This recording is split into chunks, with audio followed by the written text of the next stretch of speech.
Alright, everyone, this is Ash. Excuse me. Welcome back to the King's Speech.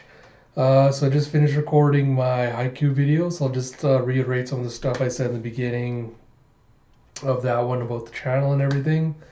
So apologize for, not being really here and not really, throwing out the content I wanted to the past few weeks.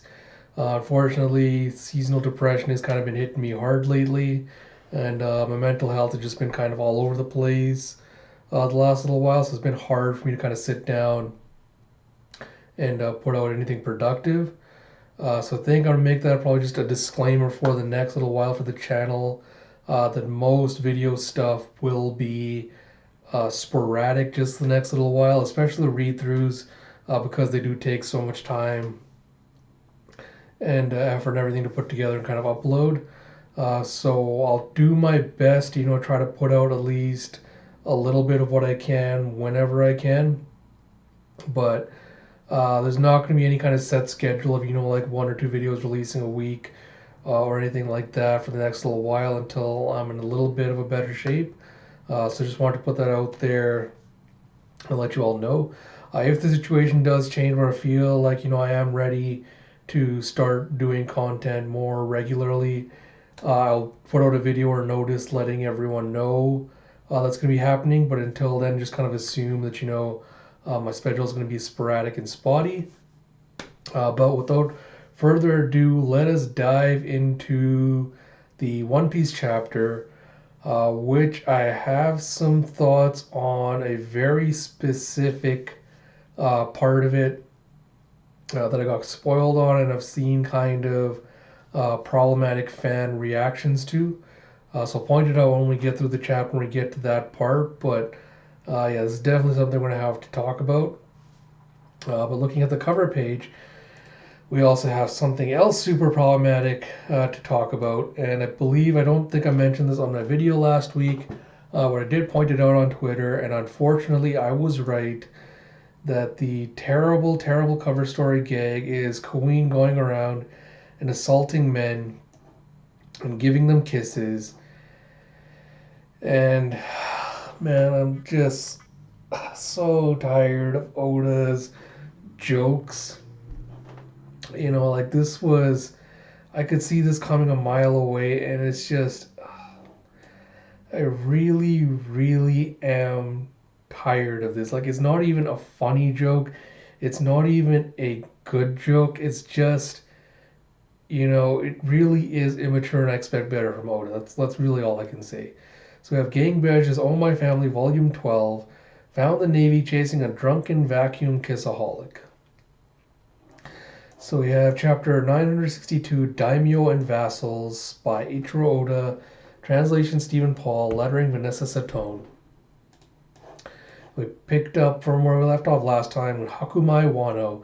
He's like, "What, Oden, you're leaving?"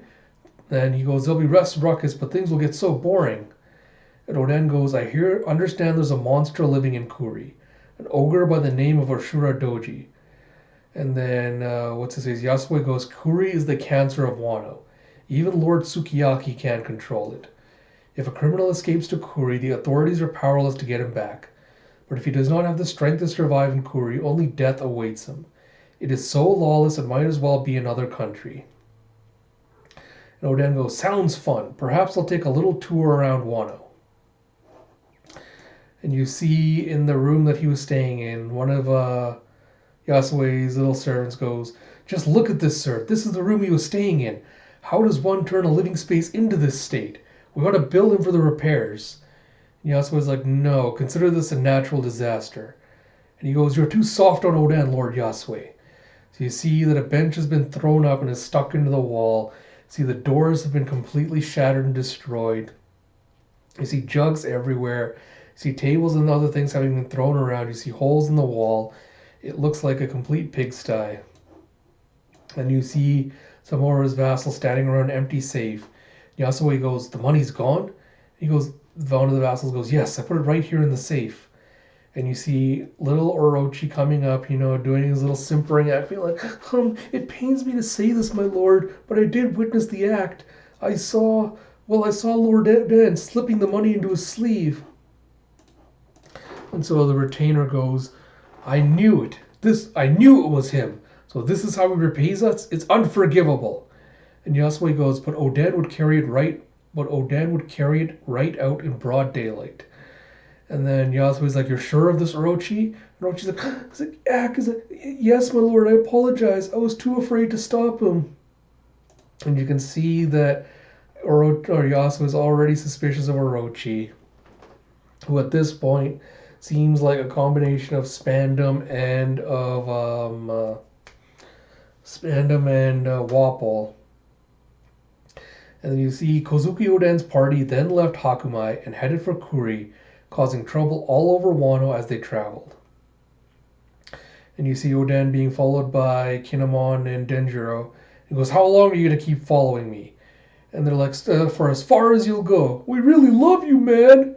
And Oden's like, huh? And they're like, he does not like that.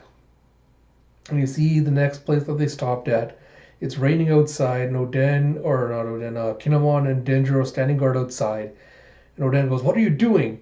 And they go, we're your servants, we're guarding you. And he goes, get under the roof, you idiots. And then you see them, once they go inside, you see Oden sitting at a table, just writing. And they go, well, what are you doing? And he goes, I'm keeping a journal. Apparently voyagers overseas write them in every day while on their ships. And you see what follows is a series of excerpts from Oden's travel notes. In Ringo, we met... alright. So this is the part I'm going to be talking about at the end of the chapter. And this is something I was afraid was going to happen when we initially got to this. But I'll talk about that at the end once we're done through this. In Ringo, we met two hungry urchin brothers. They tried to make money by dancing, but the townsfolk were cold to them. So you see little brother Okiku Nojo, and son of Hanayagi dance master Izo. That is the very same Izo of the Whitebeard Pirates. And I just want to do a little side note here that in an SBS recently, I think it was the volume 94 one, someone had pointed out that one of the retainers that was with Oden looked a lot like Izo and not like Okiku. And so Oda is kind of trying to do his whole like, what? That's not suspicious at all.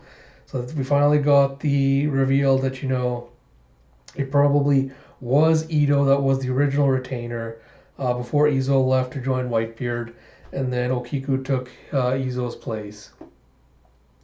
And you see them, having caught up with Oden and his crew. Apparently they were sons of a traditional dancing school, but when their father was arrested, the family split apart. And you see as them tromping down onto Oden, you see Oden yelling at them going, I didn't say you could eat. The little brat started gobbling up her Oden and crying. And he goes, in Kibi we came across a monstrous creature that cut the hair off both the living and the dead. It turned out to be a little freak who sold brushes made with hair for a living. And you see, he tried to go after my hair, and once I walloped him, he started following us. And he goes, I give, I thought you were a corpse. And you have Goblin of Kibi, Kanjuro. And you see him in the background, just lunging after people and slicing their hair off. And they go, he said he was persecuted for this in the past. If you ask me, he deserved it. So Kanjuro is just apparently a really, really massive creep. And then you have, in the deep forest of Udon, rumors spoke of an infamous bandit who kidnapped women and beat men half to death. And you see someone going Russell Russell as they're watching Oden and his little groupies crossing through the forest. And Oden's like, why are you following me? And he goes, but it only turned out to be the genius ninja Raizo, who quit the Kozuki clan's Oniwa Banshu after a Kunoichi turned him down. And you see former Kozuki Oniwa Banshu Raizo, who's just crying his eyes out, going, I'm at my wit's end, Lord Oden. I cannot live in the shadows. And you see in the lawless land of Kuri, he sees two samurai reporting to Ashura Doji, who has strongest monster in Kuri, Ashura Doji. And he's grabbed a snake, cut off its head, and is just leaking its blood into a little saucer to drink out of. And he goes, Kozuki Oden's in Kuri. He's got the Shogun's bloodline. I want to kill him. Capture him and bring him to me. And like, yes, sir. He's like, if I hate anyone, it's the high and mighty. And you see Oden and his ever-expanding crew eating some more Oden. And then Kinemon goes, where did Oden go? And Raizo's like, he went south to fertilize nature. Contra like, wasn't that yesterday? And you see, you know how he is. He vanishes for a day or two on a whim. And then Denjiro finally goes, wait, Raizo, south is the direction of Kuri. And they're like, huh? Kinemon's like, oh no, I swear to give my life for that man's cause. And I let him go into battle without me? And you see them rushing towards the gates of Kuri, which have been broken open. And they're like, the gate's been busted open. And you see back to Oden's little journal entries, when I broke through the gate, I was met with the stench of death, blood, and violence. And you see a bunch of bandits just surrounding Oden, like, hey, are you Kozuki Oden? And he's like, I've been disowned. I have no name to give. It felt like I'd stepped into another world, and all of its hostility was focused on me. And then goes, you're allowed in, but any who try to leave are killed. Those are the rules of this place. And so Oden does his, fighting grim face, and he goes, you tell your boss, a samurai is here. And he goes, what a cramped life. This is no place for people to live. Don't leave. That happens to be my least favorite rule. And you see him just rushing into battle. And you see Kinemon and the others have finally caught up.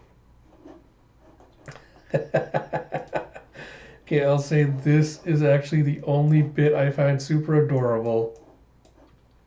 Is you see Izo running off with, baby Kiku on his back.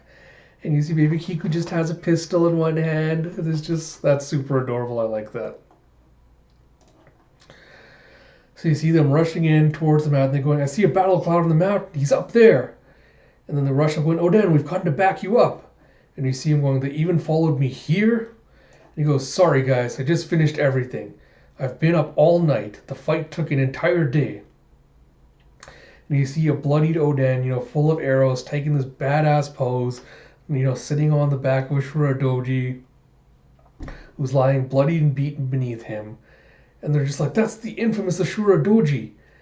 And Ashura's like, just kill me already. I can see the future ahead. I got nothing to live for. And then Oden looks at his retainers and goes, hey, do you still love me? Then lend me your wisdom and strength.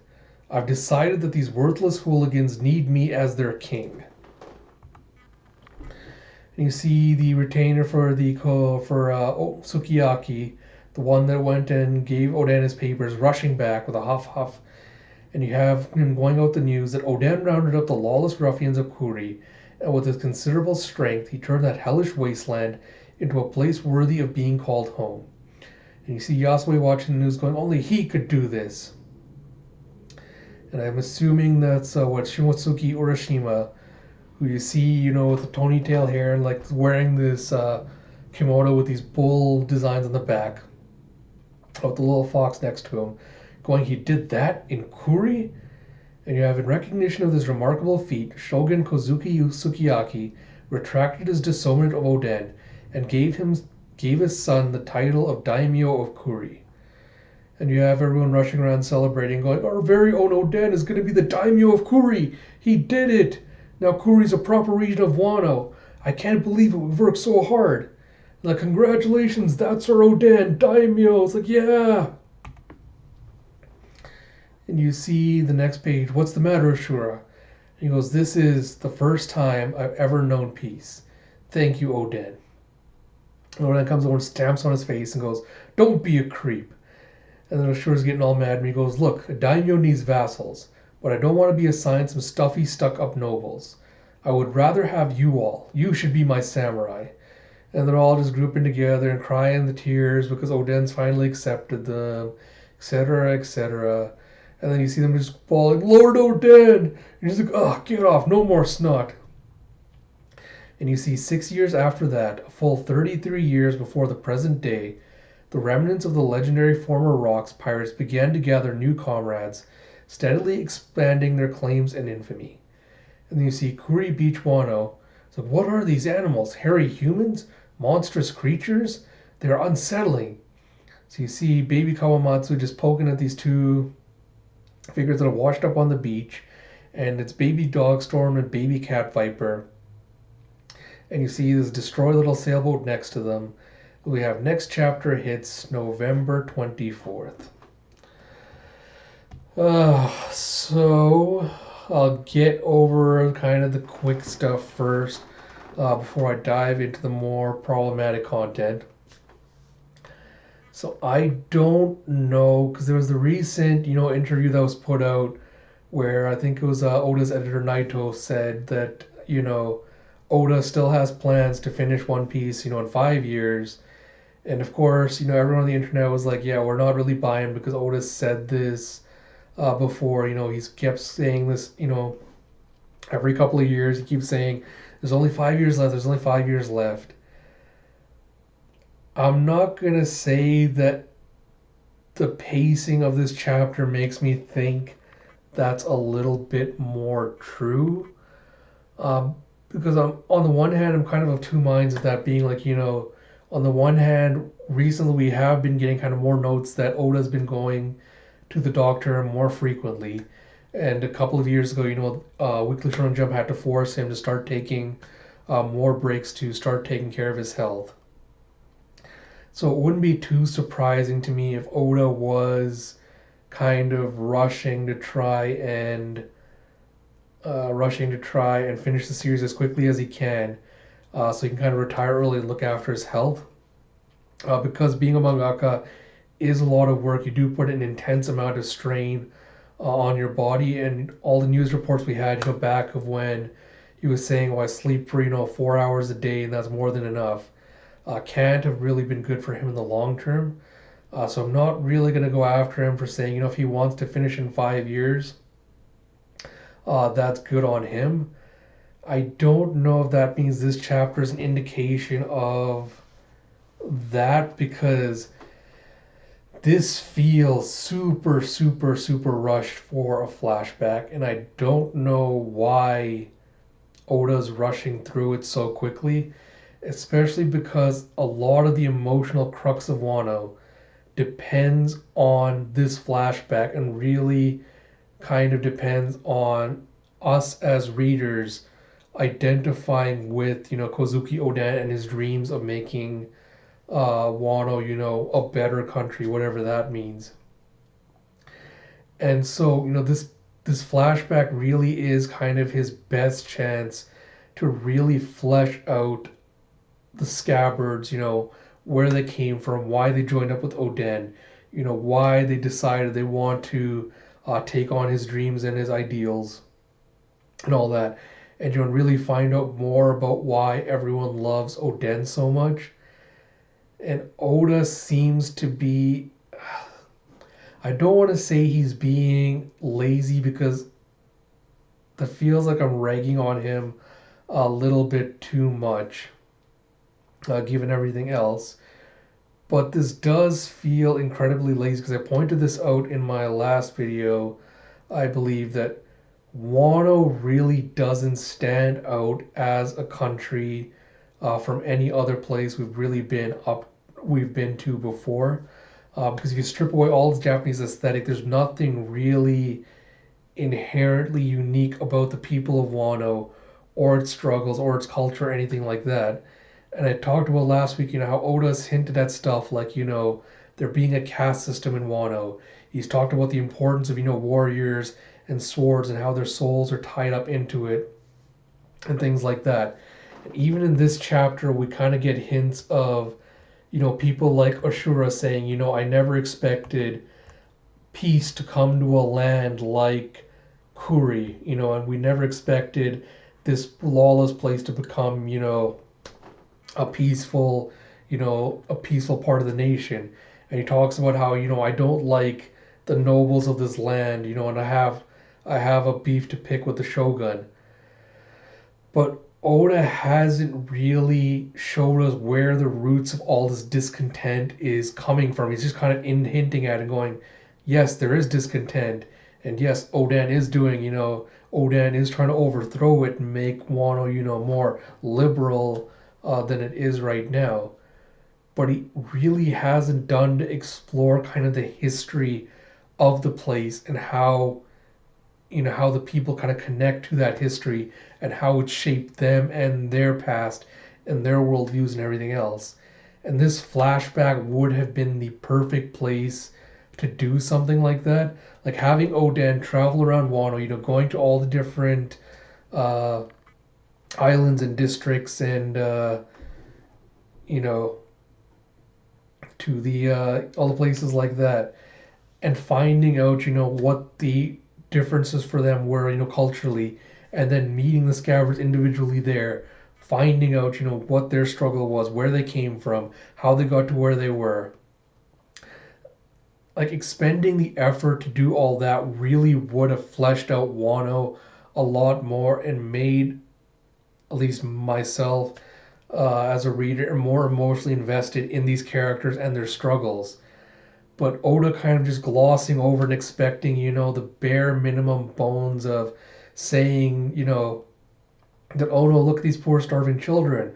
I rescued them. Oh, look at this guy that had to try to make a living selling brushes. I rescued him. Or saying, oh, Ashura is this ruffian who just wanted to be accepted and find a place to live. It really feels like he's banking on the readers to fill in the gaps for him, and just build the emotional connection based on that. And that really is lazy writing on his part.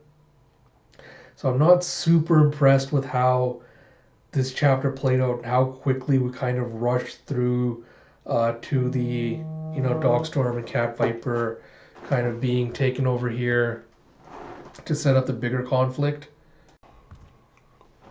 And so, like, it feels like Oda's trying to rush towards, getting to Oden's eventual traveling with the Whitebeard pirates and Roger and everything.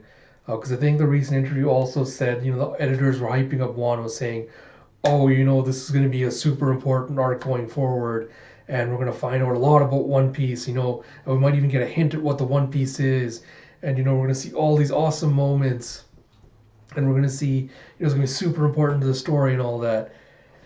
And it feels like Oda's sacrificing kind of the emotional connection for that, which really doesn't help make this arc feel like an arc. It feels like, just a series of interconnected events rather than a cohesive story, about this character. I think that's the biggest drawback for me in this chapter so far. He spent so much time building up Oden as being like, so many people loved Oden. He's the man's man. He's the greatest person ever to live. Well, everyone just absolutely loved him. He was just perfect. And Oden's just seems like the stereotypical, manly man that happens to do good by coincidence. And everyone kind of loves him because of that.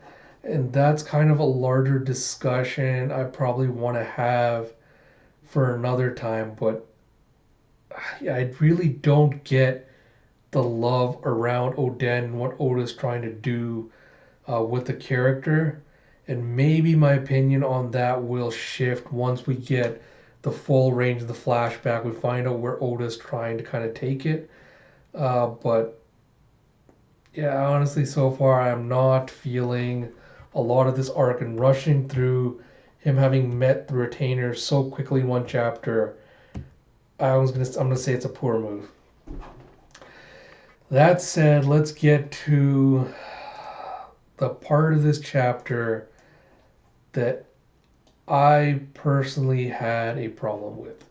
Now, I'm going to put a disclaimer out here first before I start talking about this, in that I am a cisgender hetero man, so it's not really my place to be, talking about what Oda does or doesn't do well with LGBT representation in the series. That said, this is something I don't see talked about often enough, or it's too often it's kind of glossed over, either because Oda just uses it as a gag, as he does with Sanji's everything Sanji garbage, with the whole Peachy Kingdom arc and all that. And this was when we first met Okiku way back, it's chapter not when we find out that Okiku was transgender. Uh, I want to say about 10 chapters or so ago. This was always a big worry of mine because I kind of wondered why Oda introduced a transgender character into the series. Not because I'm saying that, an author needs a reason to introduce diverse characters into the series, or that a character needs a reason to be, part of the LGBT demographic. But given Oda's shitty record with dealing with LGBT representation in the series thus far, I was super worried about how he was going to handle Okiku. And thankfully, for the first little bit, it wasn't too bad.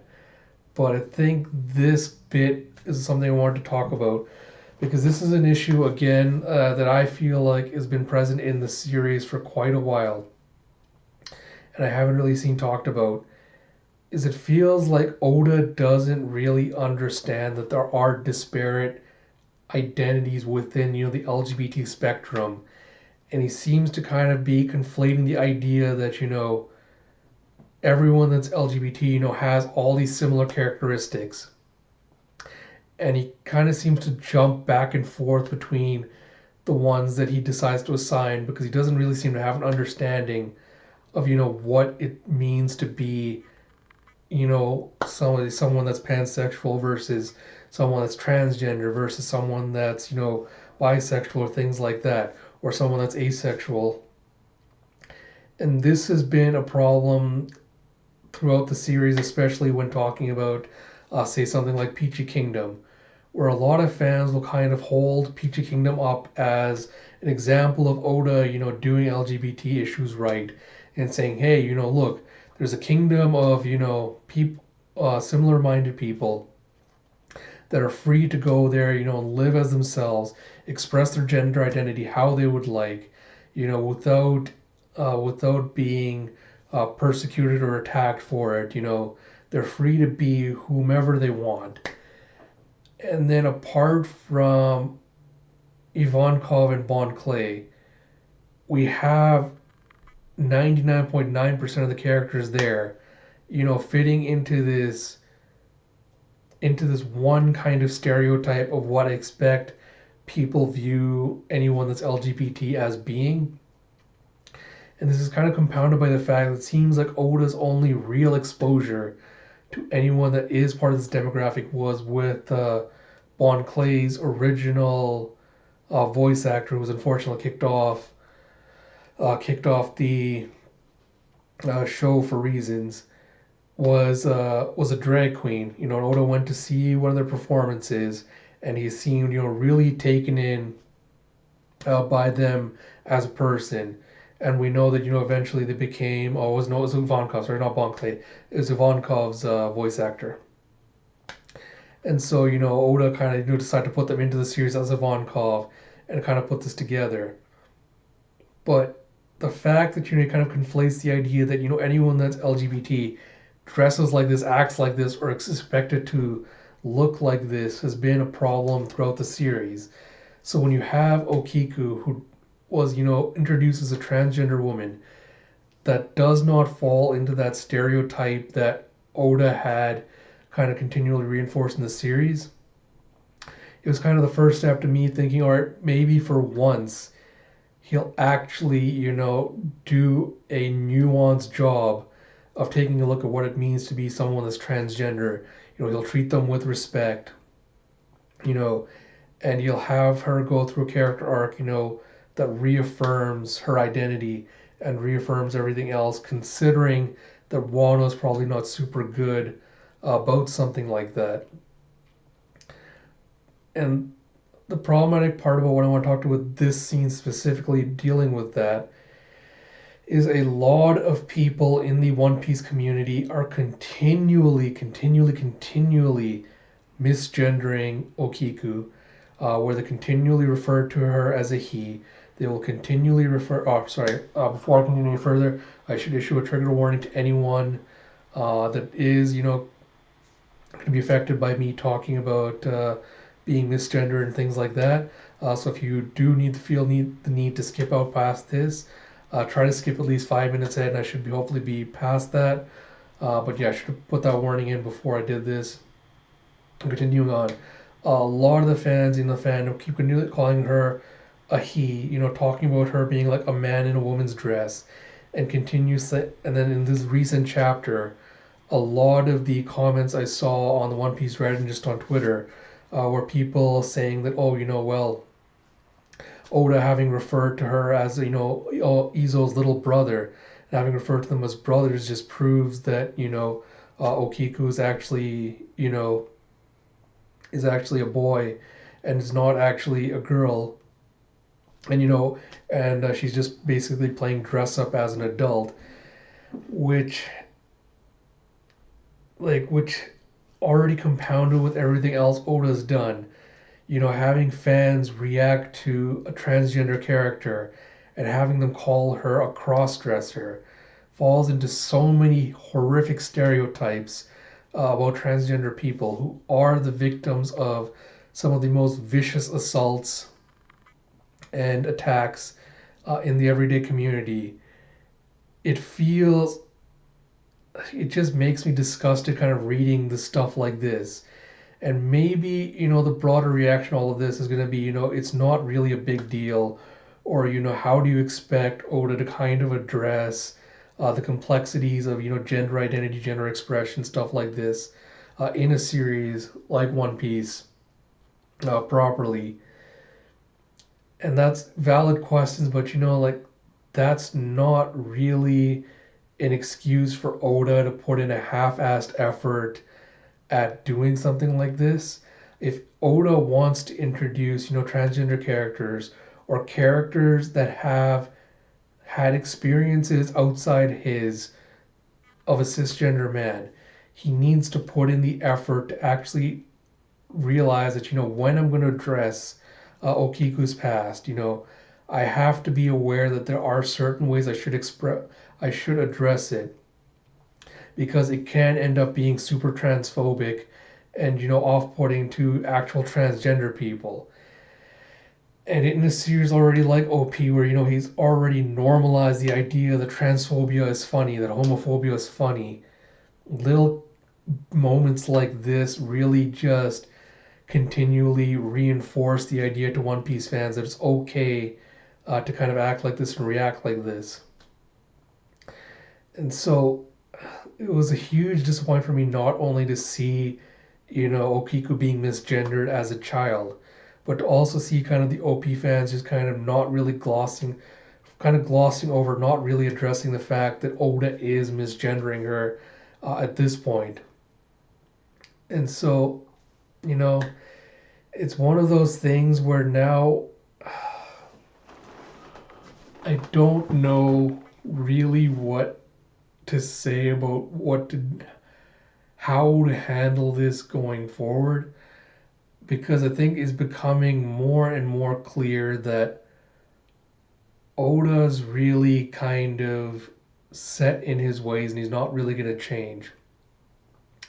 And unfortunately, that does mean, we're going to have instances like this where, fans will see this, like, fans that are, part of the LGBT demographic will see this and, feel even more alienated and off-put by this. But it's also disappointing that you don't really see that show of support among the general One Piece fandom, just saying, hey, Oda misgendered Okiku in the past like this. This is not cool, He could have easily fixed this by referring to her as little sister rather than little brother in the past. He could have easily put in a footnote saying, she was assigned male at birth, and that's why she was referred to as this in the past. He could have done any number of small things to make this less problematic and less transphobic than it was as it comes off this chapter. And I know another reaction to this will be kind of going, well, a lot of OP fans will understand what he's going for. A lot of OP fans will understand he wasn't trying to deliberately misgender her, and he's trying to do the best he can. But the problem is not the majority of OP fans that might understand this and might see this as a stumbling block. It's the fans that see this and, associate Okiku as being someone that's, a cross dresser rather than, being transgender that actually identifies with a different identity than the one they were born from. And I really wish Oda had not opened up this can of worms like he did, or if he was going to, at least he put in a little bit more effort, than he did in this chapter on how he handled it. But I think that's about all I have to say. Apart from that, I don't have really too much more to note on this chapter. We're going to be doing a One Piece stream on December 8th. So I'm going to have a few people on that day, kind of talk about Wano and our thoughts on it. So I'll try to address these topics on that stream as well. Try to get a few more diverse opinions into here as well. But if there's anyone that disagrees with anything I've said, or does think it's not a big deal, and maybe I'm overblowing it out of proportion, please drop me a note and just let me know what your thoughts are. And I'm definitely open to discussion about that. But yeah, it did not land too well with me.